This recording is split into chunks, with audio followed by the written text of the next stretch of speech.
In combat, the enemy always has a say in how things go. We can increase the possibility of mission success by proper preparation and training. We have to come to the realization, though, that sometimes the enemy may have the upper hand. In this episode of Infantryman's Guide, we're going to be looking at reaction to enemy contact, specifically reaction to enemy ambushes. Thanks for watching. Ambushes are one of the oldest and most effective types of military operations. An ambush can inflict numerous casualties against an enemy while suffering few friendly casualties. This is possible because an ambush is a surprise attack from typically a covered and concealed position on a moving or temporarily halted enemy force. Remember, whether or not your enemy is a near-peer threat, he is likely to be a determined and well-equipped force. Every weapon you have, they have their respective equivalent. You can expect that the enemy will take the same type of measures to prepare an ambush site as you would, such as lying anti-personnel mines, placing automatic weapons on avenues of likely enemy approach, and using grenades and grenade launchers to cover areas of defilade. The basic premise of an ambush is that forces are deployed along a killing zone. In this kill zone, the force catches the enemy by surprise and delivers heavy volumes of highly concentrated fire that isolates, traps, and ultimately destroys its intended target. There are a few basic types of ambush formations, but the most common is that of the line formation. The line formation generally deploys the ambush force parallel to the target's route of movement. Parallel to the long axis of the killing zone, it subjects the target to heavy flanking fire. A common variation of line formation is the L-shaped ambush, where the long side of the ambush element is parallel to the killing zone and delivers flanking fire. The short side of the ambush element is at the end of and at the right angle to the killing zone. It delivers enfilade fire that interlocks with the fire from the other leg of the ambush. As you can see from this diagram, the L-shaped ambush is a very devastating ambush and already makes a difficult situation even worse to get out of. The best defense against an ambush is not to be in one. There are measures you and your team, squad, or platoon can take that will decrease the possibility of you and your men walking into an enemy ambush. Remember, the same key terrain that looks appealing to you to set up an ambush in are likely the same ones that the enemy will be looking at as well. Study your maps and the current enemy intel to pick your routes wisely. Barrier routes.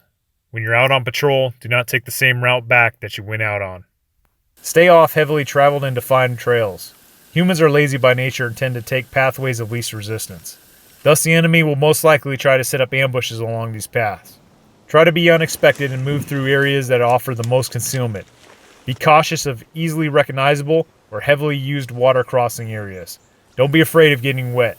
This may be unpopular with your men, but it'll keep them alive. Avoid danger areas such as large open areas when possible. These provide clear fields of fire and observation for enemy ambush or observation posts. If danger areas have to be crossed, make sure you have a well-rehearsed method in place that is known by every member in your team or squad before crossing, such as placing near and far side security before starting to send the others across. Even when using the best practices, however, you must be prepared for the possibility that you could still end up in a well-prepared enemy ambush. Because of this threat, it is best to have in place a well-known and rehearsed immediate action technique for your men. The purpose of immediate action drills is to provide swift and positive small unit reaction to enemy visual or physical contact. Immediate action drills are simple courses of action that all members of the team or squad should take so that a minimum of signals and commands are required to initiate the action. Immediate action drills are developed as needed for combat situations and can be initiated by any member of the patrol. When a patrol is ambushed, the immediate action drill to counter the ambush depends on whether the ambush is considered to be a near or far ambush. In a near ambush, the enemy is within 50 meters of the patrol. This is often summarized as being whether or not you're in hand grenade range of the enemy or the ambush is kicked off by the detonation of an anti-personnel mine such as a Claymore or Mon 50. However, in some situations where an obstacle is in place between the ambush position and the patrol, like concertina wire, the patrol may treat this as a far ambush even though the ambush position is less than 50 meters away. A far ambush would be classified as any ambush that is greater than 50 meters or at a hand grenade throwing range. Knowing the difference between a near and far ambush is important because it will determine what course of action your team or squad must take. So let's start by talking about the reaction to a near ambush. The initial reaction to an ambush, whether near or far, is going to be the same. Upon initiation of the enemy's ambush, human reaction and instinct is automatically going to be the same, and that is to seek any available cover and to immediately return fire to gain fire superiority. Now when I talk about cover, I'm talking about something that's going to offer some sort of protection from enemy incoming rounds. Generally, that's going to be microterrain, like this little trench that I'm in. Individual patrol members will also shout out contact, and then followed by whichever direction the enemy is located at. For example, contact front, right, left, or rear. Remember, the direction that the patrol is moving as a whole is considered the 12 o'clock or the front. The start of the ambush is generally the most devastating. The enemy will typically initiate their ambush with a high casualty producing weapons such as mines or grenades, and a high volume of fire.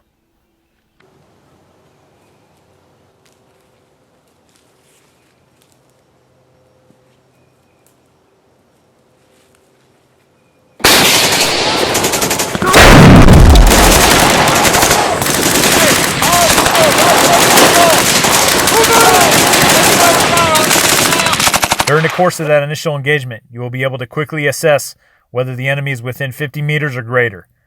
If within 50 meters, you are in a near ambush. Remember, the killing zone is under very heavy and highly concentrated fire at close range. The longer your patrol remains in the killing zone, the greater the chance they will become a casualty. Thus, the patrol must immediately begin getting online and assaulting towards and through the enemy ambush position. It's important to note that the Marine Corps and the U.S. Army take slightly different approaches to this reaction.